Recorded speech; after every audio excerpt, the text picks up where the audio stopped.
আজকে আমরা যে পার্টটা রিড করব এটা হচ্ছে ফান্ডামেন্টাল কনসেপ্ট অফ ভেক্টর। তো ভেক্টরের নোটেশন কীরকম হয়, মানে ভেক্টরকে কীভাবে লিখতে হয়। যে কোনো একটা vector quantity, suppose A is a vector quantity, it is denoted by A with upper arrow sign. দেখো এখানে লেখা হয়েছে it is denoted by A, উপরে দেখো একটা অ্যারো সাইন দেওয়া হয়েছে। ভেক্টরের দুটো পার্ট থাকে, একটা হচ্ছে ম্যাগনিটিউড আর একটা হচ্ছে ডাইরেকশন। ম্যাগনিটিউড মানে হচ্ছে ভ্যালু, এটা কীভাবে ডিনোট করছে? বাই মডিউলাস সাইন, যেটাকে ইন ব্রিফ বলা হয় মড। এরকম মডিউলাস সাইনের মধ্যে এটাকে রাখা হয়। Direction is denoted by unit vector with the symbol of cap or hat. Maximum আমরা ক্যাপস এই ওয়ার্ডটা ইউজ করি, অনেক সময় আবার হ্যাটও বলে। কীভাবে লিখতে হয়? এ লিখেছে, এর উপরে হচ্ছে cap sign. So we can write down a vector quantity as, তাহলে কীভাবে একটা ভেক্টর কোয়ান্টিটিকে লিখেছে দেখো, এ লিখেছে, একটা ভেক্টর কোয়ান্টিটি, তার এই হচ্ছে ম্যাগনিটিউড আর এটা হচ্ছে ডাইরেকশন। যেরকম বললাম মডের মধ্যে ম্যাগনিটিউডটাকে লিখেছে আর ডাইরেকশন পার্টটাকে ক্যাপ। এই যে ক্যাপ সাইন দিয়ে যেটাকে লেখা হয়েছে এটাকে বলছে ইউনিট ভেক্টর। ইউনিট ভেক্টরের সিগনিফিক্যান্সটা কী, মানে what is the need of a unit vector? Unit vectors have the magnitudes of 1. It comes to express only the direction part.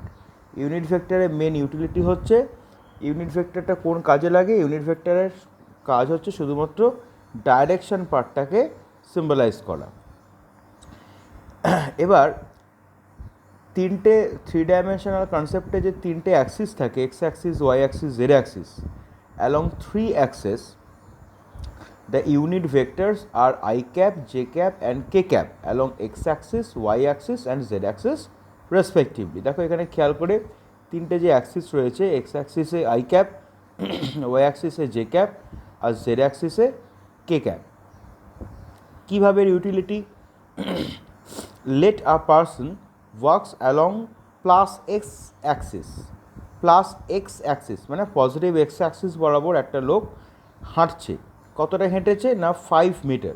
Late a person walks along the plus X axis by 5 metre, then his displacement will be expressed in the vectorial form. তাহলে ওর ডিসপ্লেসমেন্টটা আমরা কীভাবে express করব? দেখো খেয়াল করে, ও এখানে x axis বরাবর 5 মিটার হেঁটেছে, তাহলে ওর ডিসপ্লেসমেন্টটা আমরা কীভাবে এক্সপ্রেস করব? S vector is equal to 5 I cap. ঠিক আছে, এই যে ফিগার 2তে লেখা আছে S vector is equal to 5 I cap. এরকম যদি হতো যে সাপোজ ধরো লোকটা along negative X axis 5 metre হেঁটেছে, তখন ওর ডিসপ্লেসমেন্ট তাহলে হতো 5 মাইনাস আই ক্যাপ, অর্থাৎ -5 আই ক্যাপ। এবার যদি ও অ্যালং পজিটিভ ওয়াই অ্যাক্সিস হাঁটতো তাহলে কি হতো? তখন হতো 5 জে ক্যাপ। যদি নেগেটিভ ওয়াই অ্যাক্সিস বরাবর 5 মিটার হাঁটতো তাহলে হতো -5 জে ক্যাপ। ঠিক এরকমভাবে এই জিনিসটা চেঞ্জ হবে। নেক্সট আমরা যে পার্টটা মুভ করব এটা হচ্ছে কনসেপ্ট অফ ডাইরেকশন কোসাইন্স। এটা কিন্তু খুব ইম্পর্ট্যান্ট পার্ট, মানে এখান থেকে মেন ভেক্টরের যে কোর পোর্শন সেটাই স্টার্ট হচ্ছে ধরতে পারো। দেখো এখানে ফার্স্টে একটা গ্রাফ প্লট করা হয়েছে, ওয়াই ভার্সেস এক্স গ্রাফ। যেরকম ছোটোবেলা থেকে এই ধরনের কার্টেশিয়ান কোঅর্ডিনেট সিস্টেমের গ্রাফ তোমরা প্লট করেছো। একটা স্ট্রেট লাইন নেওয়া হয়েছে ওপি। দেখো এইটা, এই যে অ্যারো সাইনটা, এটা হচ্ছে ওপির ডাইরেকশনটাকে ডিনোট করছে। এই এখানে কি বলছে? In figure 3 a vector quantity OP, দেখো ওপির উপর ভেক্টর সাইন দেওয়া, is plotted in the Cartesian coordinate system. Two perpendiculars from point P are drawn on the x-axis and y-axis respectively. The intercepts are x and y respectively. So the vector quantity, তাহলে intercept মানে হচ্ছে এই যে perpendicular draw করা হয়েছে, এই foot of the perpendicular origin থেকে ওই অ্যাক্সিসের উপর কতটা পার্ট কেটে নিচ্ছে, মানে কতটা পার্ট ও ইন্টারসেপ্ট করছে। কেমন? যেমন ধরো তুমি আবার এই পি পয়েন্টের থেকে ওয়াই অ্যাক্সিসের উপর পারপেন্ডিকুলার ড্র করেছো, তাহলে সেটা দেখো এই ওয়াই পোর্শন কেটে নিচ্ছে, এটাকে বলা হয় ইন্টারসেপ্ট। তাহলে অ্যালং পজিটিভ এক্স অ্যাক্সিস হচ্ছে এক্স পোর্শন, ও ওখান থেকে ইন্টারসেপ্ট করেছে, ওই জন্য X I cap. Along negative along positive Y axis হচ্ছে ও ওয়াই পোর্শন ইন্টারসেপ্ট করেছে, অ্যালং পজিটিভ এক্স অ্যাক্সিস হচ্ছে এক্স পোর্শন ইন্টারসেপ্ট করেছে, ওই জন্য X I cap. Along positive Y axis হচ্ছে ও ওয়াই পোর্শন ইন্টারসেপ্ট করেছে, ওই জন্য ওয়াই জে ক্যাপ। তাহলে টোটাল ভেক্টরটা যেটা দাঁড়ালো OP vector is equal to, এই যে OP vector is equal to X I cap plus Y J cap. এবার দেখো সবসময় যে এত সুন্দরভাবে সব positive X axis positive Y axis বরাবর আসবে এমন তো কোনো গ্যারান্টি নেই, বিভিন্ন রকম ডাইরেকশানে আসতে পারে। The given vector can be plotted in every possible direction, the presentation will also vary accordingly. তাহলে প্রেজেন্টেশনটা ওইভাবে চেঞ্জ হবে। যেমন ধরো এই যে ফার্স্টে এই যে গ্রাফটা দেখানো হয়েছে, এখানে দেখো ওপি, এটা দেখো সেকেন্ড কোয়াড্র্যান্টে আছে, কোয়াড্র্যান্ট নিশ্চয়ই বোঝো আশা করি, এটা হচ্ছে ফার্স্ট কোয়াড্র্যান্ট ছিল, এখানে দেখো এটা হচ্ছে সেকেন্ড কোয়াড্র্যান্টে এসছে। এই সেকেন্ড কোয়াড্র্যান্টে হচ্ছে সবসময় ওয়াই পজিটিভ আর এক্স হচ্ছে নেগেটিভ, তাহলে OP vector is equal to minus X I cap plus Y J cap. পরের এই পার্টটায় দেখো এটা হচ্ছে আবার থার্ড কোয়াড্র্যান্ট, তাহলে এখানে এক্স আর ওয়াই দুটোই নেগেটিভ, ওই জন্য minus X I cap minus Y J cap. তারপরে পার্টটায় দেখো ফোর্থ কোয়াড্র্যান্ট এসছে, এখানে X positive but Y negative, ওই জন্য plus X I cap minus Y J cap. এইভাবে যে ডাইরেকশানেই থাকুক না কেন, তুমি যদি প্রপার কখন পজিটিভ হবে কখন নেগেটিভ হবে এই পার্টটাকে যদি তুমি বুঝতে পারো, তাহলে তোমার লিখতে কোনো প্রবলেম হবে না। নেক্সট পেজে যেহেতু আমরা গেলাম, ওই জন্য আমরা গ্রাফটাকে আরেকবার রিড্র করলাম, ঠিক আছে। আচ্ছা, এখানে দেখো কি বলছে, in this figure 4 a new type of vector has been introduced which is small r vector. It is mainly named as position vector or radial vector, ঠিক আছে। এটাকে হচ্ছে পজিশন ভেক্টরও বলছে আবার রেডিয়াল ভেক্টরও বলছে। কেন পজিশন ভেক্টর বলছে, তার কারণ যেটা সেটা হচ্ছে এই যে পি পয়েন্টের কোঅর্ডিনেট এক্স কমা ওয়াই, তার পজিশনটা P, the position of point P with respect to O, the position of point P with respect to O is represented by this vector small r, ওই জন্য এটাকে বলছে পজিশন ভেক্টর। রেডিয়াল ভেক্টর কেন বলছে, তুমি যদি এটাকে রেডিয়াস ধরে একটা সার্কেল ড্র করতে, ঠিক আছে, রেডিয়াস ধরে তুমি একটা সার্কেল ড্র করতে, তো তাহলে পরে তুমি একটা টোটাল 360 ডিগ্রির একটা রিজিয়ন তুমি এখানে পেতে, তার মানে এই পি পয়েন্টটা এখানেও থাকতে পারে এখানেও থাকতে পারে, যার জন্য এটাকে আবার অনেক সময় রেডিয়াল ভেক্টরও বলা হয়। এখানে যে এটাতে অ্যাকচুয়ালি এক্স আর ওয়াই দিয়ে যখন আমরা কোনো একটা গ্রাফ প্লট করছি, এটা হচ্ছে কার্টেশিয়ান কোঅর্ডিনেট সিস্টেম, কিন্তু আবার যখন আর মানে পজিশনকে ইউজ করছি, থিটা বা অ্যালফা বা বিটা এই ধরনের অ্যাঙ্গেলকে আমরা ইউজ করছি, তখন ওগুলোই আবার তোমার আর থিটা পোলার কোঅর্ডিনেট সিস্টেমের মধ্যে চলে যায়, ঠিক আছে। এখানেই একটা মোটামুটি ট্রানজিশন খেয়াল করবে, যেখানে কার্টেশিয়ান কোঅর্ডিনেট সিস্টেম আর পোলার কোঅর্ডিনেট সিস্টেমের মধ্যে একটা রিলেশন পাওয়া যাবে। আচ্ছা, কি বলছে, because in general this kind of vector is use to express the position of a vector quantity, so in this case small R and OP, small R vector and OP vector are indifferent, একই জিনিস, that is we can write. তাহলে আমরা সেই intercept concept কীভাবে তাহলে আমরা লিখতে পারি, X I cap plus Y J cap. এবার খেয়াল করে দেখো, এই যে ট্রায়াঙ্গেল পিওএন আছে, ট্রায়াঙ্গেল পিওএন আছে, এই পিওএনে কিন্তু তোমার রাইট অ্যাঙ্গেল ট্রায়াঙ্গেল যেটা রয়েছে এখানে, এই আরটা কিন্তু আবার হাইপোটেনিউস, যার জন্য এই আর তো ভেক্টর যেরকম ফর্মে ছিল এখানে, যদি ওটাকে আমি ওর ম্যাগনিটিউড ফর্মে যদি আমি আসি, ম্যাগনিটিউড ফর্মে মানে এই যে দেখো মড সিম্বল দেওয়া হয়েছে, তার মানে ওটা হচ্ছে ওই হাইপোটেনিউসটার লেন্থের ভ্যালু, ঠিক আছে, হাইপোটেনিউসটার লেন্থের ভ্যালুটাকে ডিনোট করছে। তাহলে সিম্পলি √x² প্লাস y²। এবার চলে এসো কস আলফা মানে বেস বাই হাইপোটেনিউস, তাহলে এক্স ডিভাইডেড বাই আর, তা আমরা আরটাকে কীভাবে লিখছি, অ্যাজ মড আর, তখন ভ্যালুটাকে নেব। এবার মড আর মানে দেখলে √x² প্লাস y², সেটাই হয়েছে। আবার যদি তুমি সিমিলারলি ফ্রম ট্রায়াঙ্গেল পিওএম আসো, ট্রায়াঙ্গেল পিওএমটাকে খেয়াল করে দেখো, ট্রায়াঙ্গেল POM, এখান থেকে তুমি যদি আসো তার মানে তুমি পাচ্ছ কস বিটা। তাহলে কস বিটা তুমি তাহলে কী পাচ্ছ, Y divided by under root X square plus Y square. তাহলে এইভাবে তুমি এই কার্টেশিয়ান কোঅর্ডিনেট সিস্টেম থেকে আস্তে আস্তে তুমি ইমপারসেপ্টিভলি তুমি কিন্তু একটা পোলার কোঅর্ডিনেট সিস্টেমের দিকে তুমি মুভ করে যাচ্ছ। এটাই হচ্ছে ট্রানজিশন। ম্যাথমেটিক্সে দেখবে যখন কোঅর্ডিনেট জিওমেট্রি পড়বে তখন দেখবে এরকম ধরনের অনেক অ্যাপ্লিকেশান, এটা তো কিছুই না, ওখানে ম্যাথমেটিক্সও তুমি ভেক্টর বলে চ্যাপ্টার আছে, কোঅর্ডিনেট জিওমেট্রি আছে, সেখানেও তুমি এরকম ধরনের অ্যাপ্লিকেশান দেখতে পাবে। এবার বলছে this cos alpha cos beta are called the direction cosines because they express the direction of the given vector by using cosines of the certain angles. ঠিক আছে, এই কস আলফা কস বিটাটাকে কী বলছে, ডাইরেকশন কোসাইন। কেন? তার কারণ হচ্ছে they express the direction of the given vector, তাই না? এখানে অ্যাঙ্গেলগুলো কি ডাইরেকশন বোঝাতে কাজে লাগছে, মানে ভেক্টরটা কোথায় আছে। সাপোজ ধরো এই অ্যালফার ভ্যালু যদি আরেকটু বেশি হতো, অ্যালফার ভ্যালু একটু বেশি হলে পরে তাহলে কী হতো, অ্যালফার ভ্যালু যদি আরেকটু বেশি হতো তাহলে পরে হচ্ছে এই যে স্ট্রেট লাইনটাকে দেখছো ও তাহলে একটু এই পাশে তাহলে শিফট করে যেত। বিটার ভ্যালু যদি একটু বেশি হতো তাহলে স্ট্রেট লাইনটা একটু তাহলে এই নিচের দিকে তাহলে নেমে আসতো। তার মানে অ্যালফার ভ্যালু বিটার ভ্যালুর উপরে কিন্তু ডাইরেকশানটা ডিপেন্ড করছে। আর তুমি সেটাকে কোসাইন দিয়ে দিয়েছো কেন, ট্রিগোনোমেট্রিক্যাল রেশিওতে আনার জন্য, হ্যাঁ, যাতে করে তুমি অ্যাঙ্গেলের, যখন অ্যালফা হচ্ছে একটা অ্যাঙ্গেলকে ডিনোট করছে, কিন্তু যখন তুমি কস আলফাতে যাচ্ছ তার মানে cosine of that angle denotes a particular trigonometrical ratio. ঠিক আছে, তো সেই জন্য মানে ক্যালকুলেশনের সুবিধার জন্য ওটাকে কোসাইন মানে কস আলফা এই ফর্মে নিয়ে যাওয়া হয়েছে। তো this cos alpha cos beta are called the direction cosines because they express the direction of the given vector by using cosines of the certain angles. ওই অ্যাঙ্গেলগুলোর কোসাইনকে ইউজ করা হয়েছে ডাইরেকশন বোঝানোর জন্য, ওই জন্য ওদের নাম আছে ডাইরেকশন কোসাইন্স।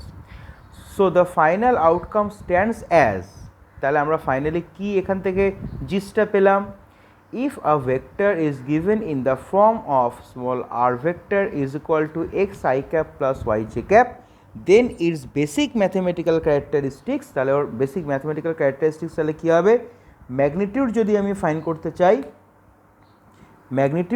ফাইন করতে চাই তাহলে small R vector magnitude is equal to under root X square plus Y square, তার মানে আই ক্যাপের কোএফিসিয়েন্ট আর জে ক্যাপের কোএফিসিয়েন্টের স্কোয়ার, আই ক্যাপের কোএফিসিয়েন্ট জে ক্যাপের কোএফিসিয়েন্টের স্কোয়ার, সেই স্কোয়ারের সামের রুট হলো।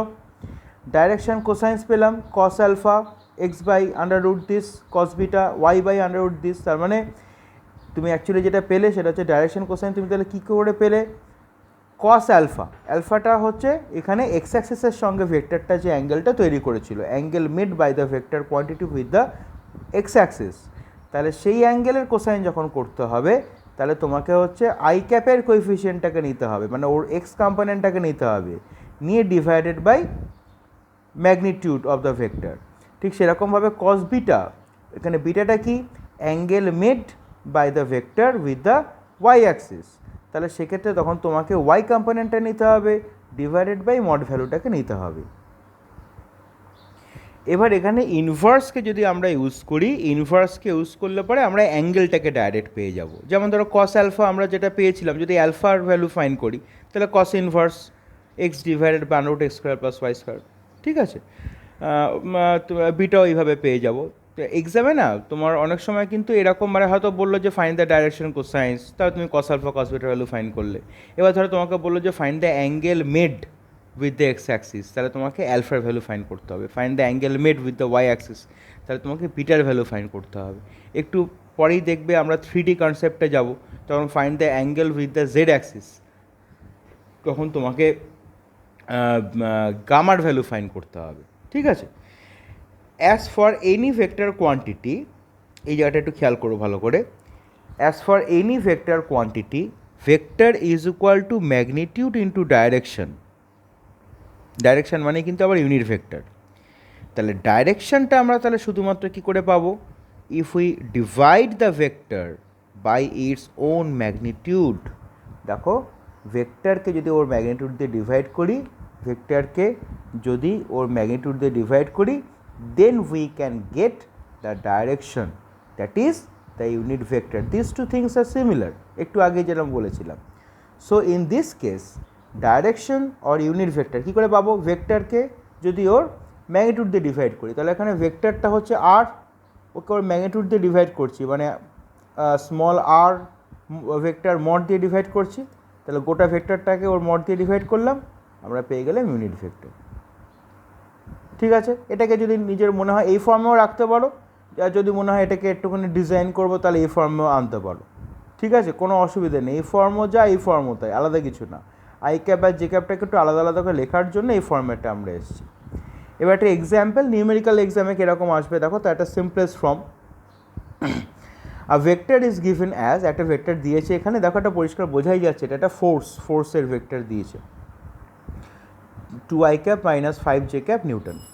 তাহলে ম্যাগনিটিউড ফাইন করতে বলেছে, ডাইরেকশন ফাইন করতে বলেছে, ডাইরেকশন কোসাইন্স ফাইন করতে বলেছে, angles made with the X axis and Y axis find করতে বলেছে। ম্যাগনিটিউড কী করে পাবো? একটু আগেই দেখলে আই ক্যাপের কোএফিসিয়েন্ট আর জে ক্যাপের কোএফিসিয়েন্ট যেগুলো থাকবে, এখানে জে ক্যাপের কোএফিসিয়েন্ট কিন্তু 5 না, এখানে জে ক্যাপের কোএফিসিয়েন্ট কিন্তু -5। এক্সামে যেন ভুল না হয়, এটা আমি ম্যাক্সিমাম স্টুডেন্টের পেপার চেক করতে গিয়ে দেখি ওরা মাইনাস সাইনটাকে নেয় না, এখানে 5 স্কোয়ার করে দেয়। খুব খেয়াল রাখবে কিন্তু এটা, যদিও -5 স্কোয়ার আর 5 স্কোয়ারের ভ্যালু 25 ঠিকই, কিন্তু এখানে তোমার পার্ট মার্কিং কাটবে। যদি তোমার অঙ্ক ঠিকও হয়, এখানে -12 বোর্ডের রুল অনুযায়ী এখানে সঙ্গে সঙ্গে এখানে একটা লাল কালি দিয়ে -12 পার্ট মার্কিং কেটে নেবে। ঠিক আছে, বললে দিলাম, খেয়াল রেখো। তাহলে পরে এখানে ম্যাগনিটিউড তাহলে কী করা হয়েছে? √2, দেখো আমি যেভাবে লিখেছি ঠিক এরকমভাবেই কিন্তু গুছিয়ে এক্সামে লিখতে হবে। 2 এর হোল স্কোয়ার প্লাস -5 এর হোল স্কোয়ার নিউটন, তাহলে এটা স্কোয়ার 4 প্লাস এটা স্কোয়ার হচ্ছে 25, √29 নিউটন। এবার এখান থেকে ডাইরেকশন কী করে পাবো? If you divide the vector quantity by its own magnitude. ঠিক আছে, দেখো ভেক্টরটাকে ম্যাগনিটিউড দিয়ে ডিভাইড করা হয়েছে, তারপর আলাদা আলাদা করে লেখা হয়েছে। ডিরেকশন কোসাইন কী করে পাবো? Cos alpha is equal to I ক্যাপের কোএফিসিয়েন্ট কী ছিল? 2 ছিল, তাহলে cos alpha is equal to I ক্যাপের কোএফিসিয়েন্ট মানে 2 divided by magnitude, that is √29। Cos beta is equal to -5 divide by √29 হয়ে গেল। অ্যাঙ্গেল যদি তোমাকে ফাইন করতে বলে, তাহলে সেই ইনভার্স করে তোমাকে ফাইন করতে হবে। ঠিক আছে, এই যে নিউমেরিক্যালটা দেখালাম, এটা ওই 2 মার্কসের একটা নিউমেরিক্যাল, খুব সহজ, খেয়াল রেখো। এবার আমরা 3Dতে মুভ করছি। 3Dর এই ফিগারটাকে একটু ভালো করে আগে দেখে নাও, 3Dর ফিগারটাকে দেখে নাও। আমি খুব ক্লোজ করছি যাতে করে এখানে পজ করে যদি মনে হয় ফিগারটা ড্র করে নিতে পারো খাতায়। দেখো এখানে কিন্তু এটা একটা ব্যাপারে আমাদের একটু কনস্ট্রেন্ট আছে, মানে লিমিটেশন আছে। সেটা কি? we are moving to 3-dimensional concept, but our paper what we are using is 2-dimensional. খাতার পেজ হচ্ছে 2D, আমরা পড়ছি এখন 3D, যার জন্য কিন্তু এখানে অতটা ভালো করে হয়তো বোঝা যাবে না, কেমন? তাও দেখো কিছুটা চেষ্টা করা হয়েছে। ওপি একটা ভেক্টর নেওয়া হয়েছে, আগের বার কোঅর্ডিনেট ছিল x, y 2Dতে, এখানে হচ্ছে কোঅর্ডিনেট হচ্ছে x, y, z। এখানে ও হচ্ছে অরিজিনের কোঅর্ডিনেট 0,0,0 আমি এখানে লিখিনি। তাহলে ওপি এই যে ভেক্টর কোয়ান্টিটিটা, সেটাই হচ্ছে তোমার পজিশন ভেক্টর স্মলার। ঠিক আছে, এক্স অ্যাক্সিসের সঙ্গে কত অ্যাঙ্গেল করেছে? আলফা। ওয়াই অ্যাক্সিসের সঙ্গে কত অ্যাঙ্গেল করেছে? বিটা। জেড অ্যাক্সিসের সঙ্গে কত অ্যাঙ্গেল করেছে? গামা। এ দেখো পুরো ঘুরে এসছে এতটা গামা। এবার এখানে ইন্টারসেপ্ট কী করে পাবো? ওয়াই অ্যাক্সিসের উপর ডাইরেক্ট পারপেন্ডিকুলার ড্র করে দিলাম, এটা হচ্ছে ওয়াই। আর এক্স অ্যাক্সিস আর জেড অ্যাক্সিসের উপর ইন্টারসেপ্টের জন্য এই যে ভেক্টরটাকে দেখছো, ওর হচ্ছে একটা এই এক্সেক্ট প্লেনে একটা প্রজেকশান নেওয়া হয়েছে। ঠিক আছে, একটা প্রজেকশান মতো নেওয়া হয়েছে, সেইটা এক্স অ্যাক্সিস আর ওয়াই অ্যাক্সিস থেকে কতটা ইন্টারসেপ্ট করেছে, এক্স অ্যাক্সিস আর জেড অ্যাক্সিস থেকে কত ইন্টারসেপ্ট করেছে, এক্স অ্যান্ড জেড রেসপেক্টিভলি। আগের বারের মতনই ক্যালকুলেশন, চিন্তার কোনো কারণ নেই। In 3-dimensional approach, the position vector small r makes alpha, beta and gamma angles with x, y and z axis respectively. ওখানে শুধু আলফা আর বিটা ছিল, আমি একটু আগে বললাম এখানে গামাও আসবে।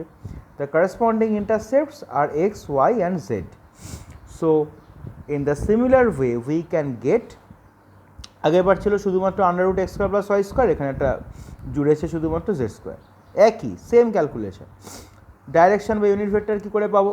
এই যে X I cap plus Y J cap plus Z K cap divide by mod value, এখানে ভেঙে ভেঙে জাস্ট দেখানো হয়েছে I cap J cap K ক্যাপটা। ডাইরেকশন কোসাইন কী করে পাবো? ওই যে সেই একই, এক্স এখানে এক্স কম্পোনেন্ট কত? এক্স, এই যে X I cap plus Y J cap plus Z K cap, তার মানে এখানে আছে এক্স কম্পোনেন্ট কত? X divided by mod value cos beta, Y divide by mod value Z divide by mod value.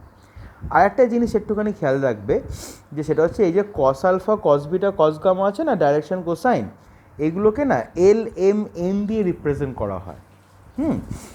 একটু নিজেরা বাড়িতে করে দেখো, L square plus M square plus N square, তার মানে cos square alpha plus cos square beta plus cos square gamma 1 হচ্ছে। এটা কিন্তু এক্সামে অনেক সময় প্রুফ করতে দেয়, এরকম কোয়েশ্চেন দেয় যে proof that the sum of the squares of the direction cosines gives an unity that is 1, এরকম অনেক সময় দেয়। 2 মার্কসের একটা ছোটো মাঝারি মাপের একটা কোয়েশ্চেন। এটা একটু নিজেরা একটু বাড়িতে করে দেখো। যারা এমনি রেগুলার ক্লাস করছো তারা তো অনেকেই করেছো, আমাকে হোয়াটসঅ্যাপ ইনবক্সে পাঠিয়েছো, কিন্তু বাইরের স্টুডেন্ট কেউ যদি থাকো তাহলে পরে এমনি জাস্ট করে নিয়ে যদি সম্ভব হয় ফেসবুকে এই রেসপন্সের ওখানে একবার একটু টাইপ করেও দেখাতে পারো যে করেছো বা কিছু বা কী বৃত্তান্ত, বা অসুবিধা হলে পরে এখানে জিজ্ঞাসা করে নিতে পারো কমেন্টে, আমি চেষ্টা করবো যদি হেল্প করা যায়। But it is too easy, এরও সমস্যা হওয়ার কোনো কারণ নেই। ঠিক আছে, এই পার্টটা তাহলে আজকে আমরা এই ডাইরেকশন কোসাইন অবধি শিখলাম।